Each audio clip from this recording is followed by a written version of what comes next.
Sizlere 2026 yılda ilk nayak bulan işlerden birini göstereceğim.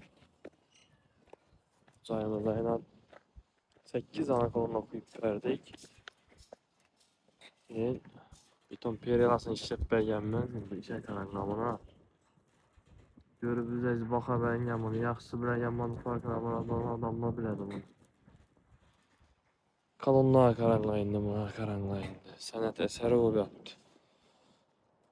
Yine. Görseniz havaları kalınlanan.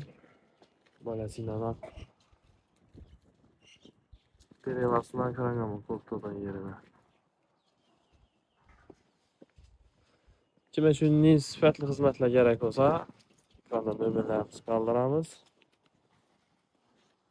Müraciət ediyoruz. Kanalımıza abone olmayı, Xarəzm Baləsinin kanalına.